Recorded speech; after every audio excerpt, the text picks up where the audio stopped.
Hey, here's Captain K. Ahoy, you landlubbers, and welcome back to another episode of Factorio. Well, in this episode, I wanted to focus a bit on the whole train situation. We're running a little short on oil, and I also want to expand my smelting setup so I get a higher throughput of copper and iron. That's what we're gonna need when we want to expand the base further. And I got the problem that I still have a few of those patches in the way. We have the copper patch up here blocking our train route. For now this works with the workaround loop that I created here. I've got here the stone patch that's blocking off these rail lines, and down here the iron patch, because iron is one of the next stations that I want to build.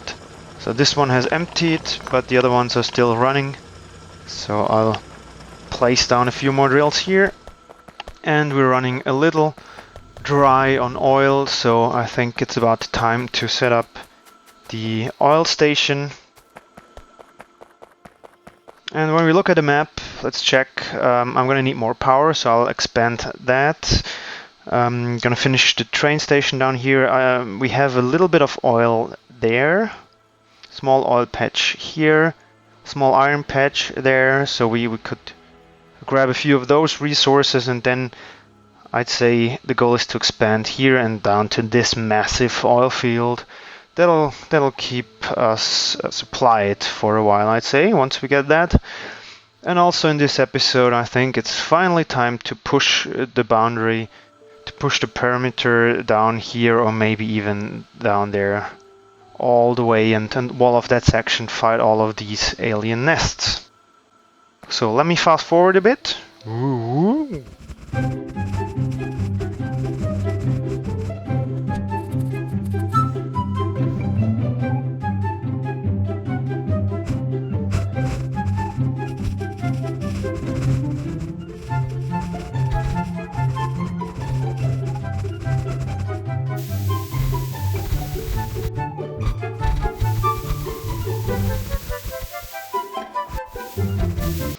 And through the magic of editing, aka lazy time travel, we're in the future. I've expanded the main bus. I placed down this middle line right now. I only have iron on two sides because I still have a bit of copper going up this way. I placed down beacons to clean this off as fast as possible because I extended the steel smelting. With that, we finally should have enough throughput, and if we don't, we can even further expand this.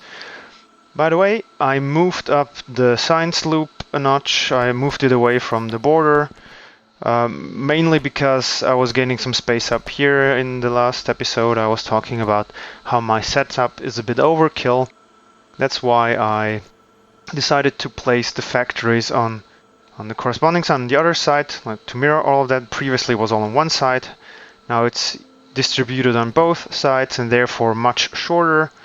I still have space down here for two more assemblers each, but with this right now the ratio is pretty okay. It's ideally it's a 5 to 6 to 12. So we have the 12 here, we have the 6 here, and this one is 6 as well, but assembling machine ones, and they have a slower crafting speed than these, so the ratio is more or less in the right in the right vicinity.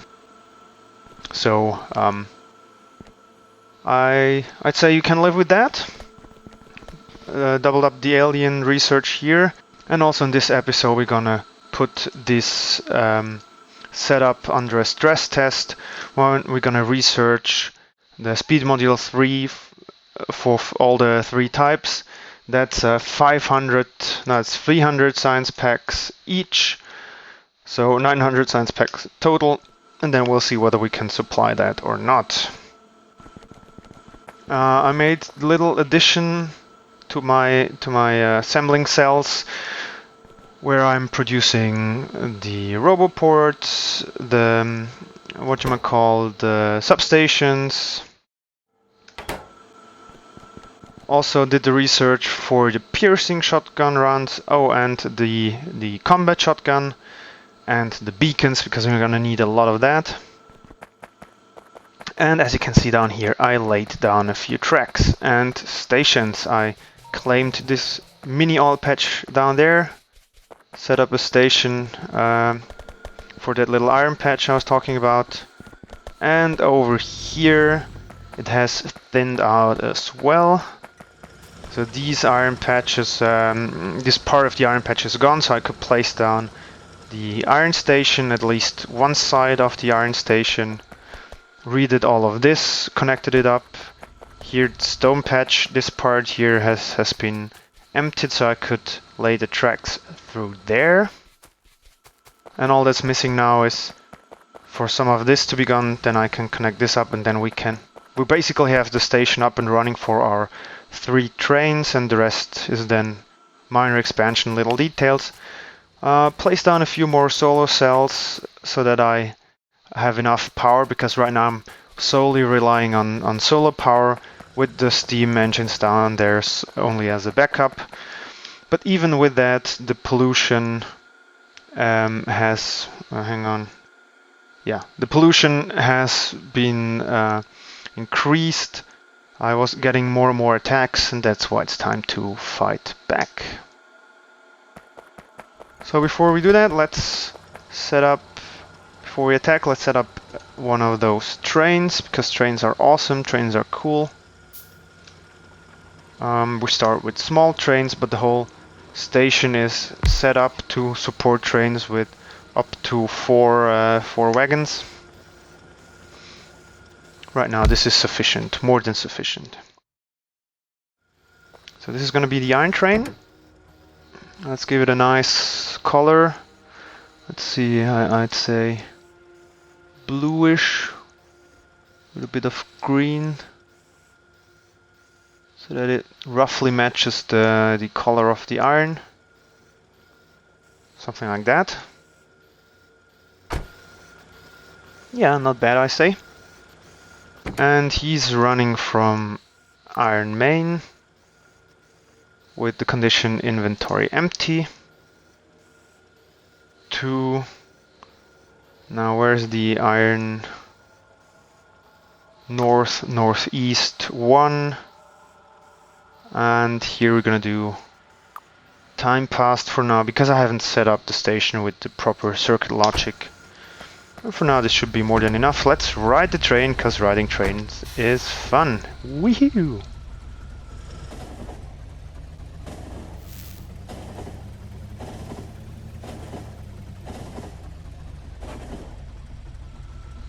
There we go. That's the small iron patch down there that's now filling up the train, our mini iron patch. This little oil patch I hooked up directly to the oil network. And while we're here, let's rename that other small iron station up there that's already prepared. And we're gonna call this Iron Northeast, or, well, actually let's call it North 1. The naming scheme is rather simple, so like this is the base, this is north. Technically that would be north northeast too. So let's do that, let's be consistent. North northeast 2. There we go. So back to the naming scheme. Coal north, oil south, north northwest, north northeast. This stuff here will be northeast, this will be east. You know, I think you get the idea. And of course, what I also did, besides fiddling around, doing little optimizations, especially up here, what I did was expanding all of the smelting area. So that's the full size that's gonna be. And I placed these 2-line 2-belt balancer. So what they do, I think one can see it here.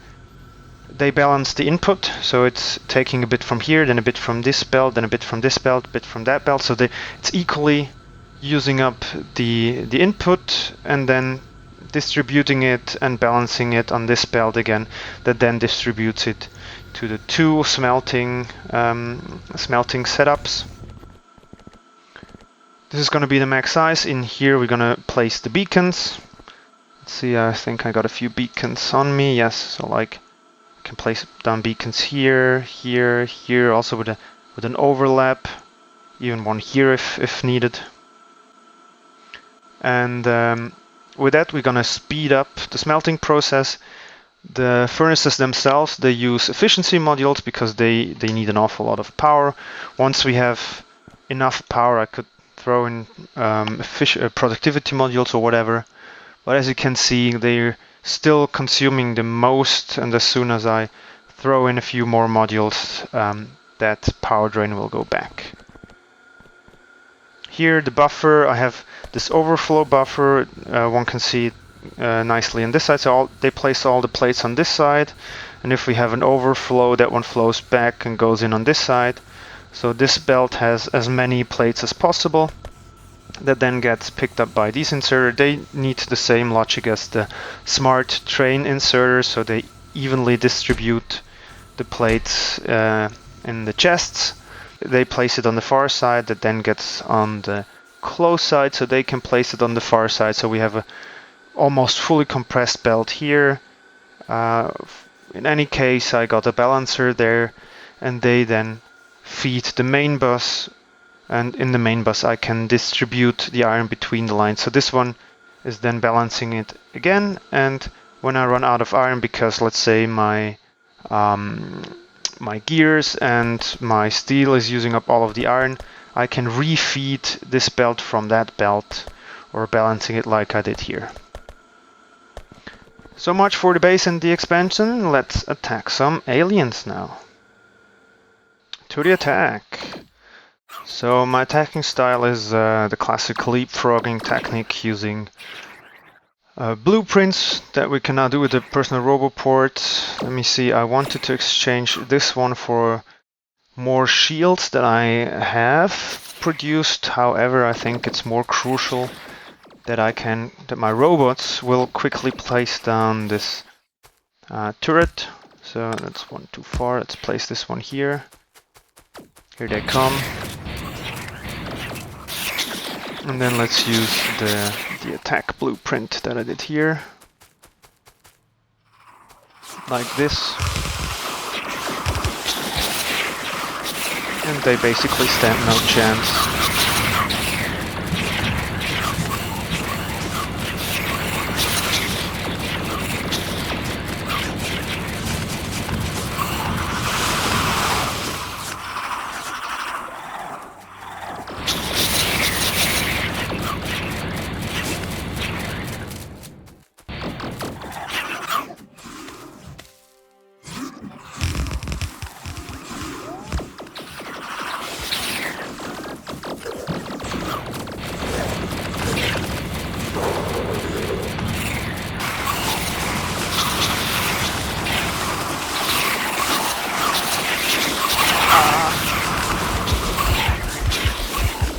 Cornered there.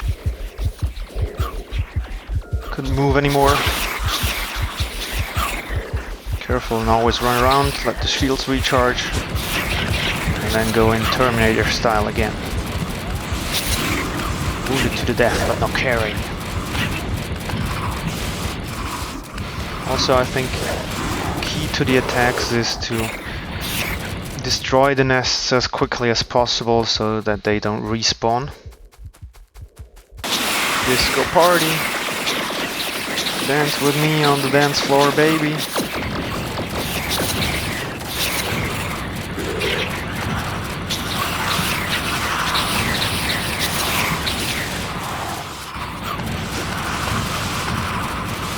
Going in Madman style.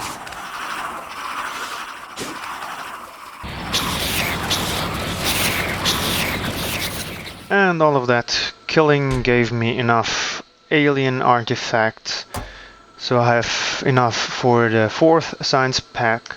So from now on, we'll constantly research all of the speed modules. That's 900 science packs each.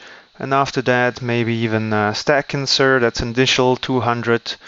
And I'm sure we'll find other stuff to research to put this research loop under heavy load together with this setup up here, just to see whether or not it's enough throughput. And to all of the people that think that a science loop is inefficient, but look just how pretty it is. All those colors looping around. I mean, it's gorgeous. You should only do science like that.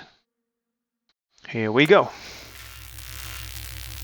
And here we are with the results of the science throughput test. I've researched all of the tier 3 modules. That's 900 science packs each in total. Let's start with the cluster grenade because they're fun. And let's see on how the science loop did. As you can see, the loop is running even with the beacons. This one here with the full effect plus 50%. I could even load in modules here, but the loop is still full. We have enough supply from here. We could drain one side, the one that fills in from the top, while the other one is still filled up nicely. The same here. So yeah, the 5, 6, 12 ratio is good, and it's more than enough to supply a total of 20 labs with beacons.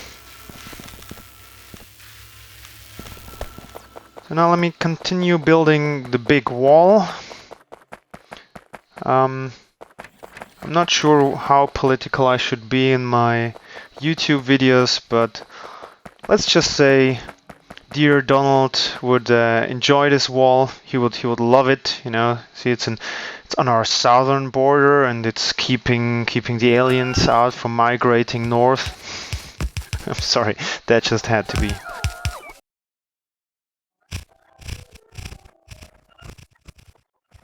There we go, and we're about to finish our Great Wall. Let's see, how are we gonna align this? Maybe like that.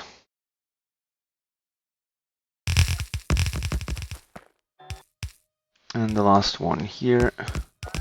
And I bet we can remove, oops, some trap between the walls. Let's see, let's connect this up. He's got fuel. They got fuel. He's covering enough. We don't need any coverage here, I guess. Or do we? No, we don't. So we can remove him.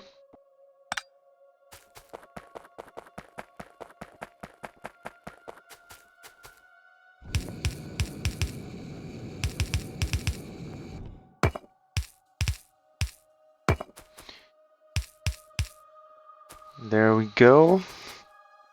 Turret here, turret there. Wall section. Let's connect these up.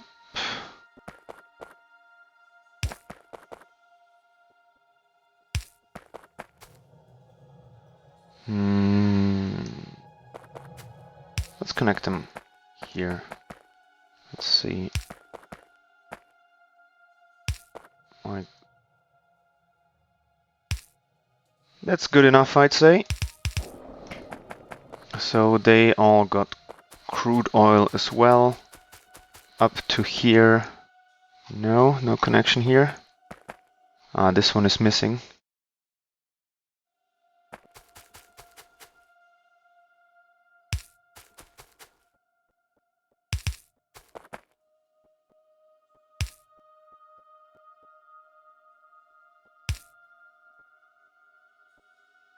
Let's just do it like that. I could move the pole, but I'd say that's fine like that. So let's give this one a repair job.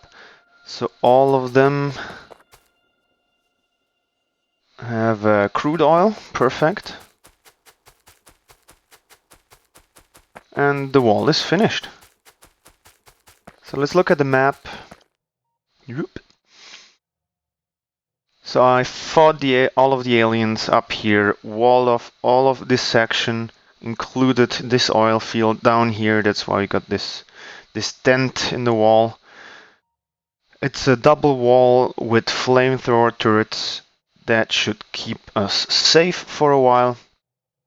And it also brings some distance between our factory and the pollution and the aliens. And we got a double wall. We got this outer perimeter, and then here the inner section that's pretty heavily defensed as well. So yeah, our stuff is walled off. Next episode, gonna extend the train network, set up drills and remote stations and all of that stuff. But with this, we've completed another milestone. The next one, I'd say, is to prepare everything to be able to build a rocket. Let me know in the comments if I should attempt anything else. If you have any suggestions or other goals. With this setup that we have right now, we can basically do anything in the game. We can even now go crazy. We can, the map is big, the possibilities are infinite. So let me just know what you fancy seeing. And with that, I'm gonna finish for today. Thanks a lot for watching. Tune in next time. I'd really appreciate it if you leave a like and subscribe if you haven't, or I'll name you a scallywag. And whatever you do, make sure you always have a hand's width of water on your keel. Arrgh.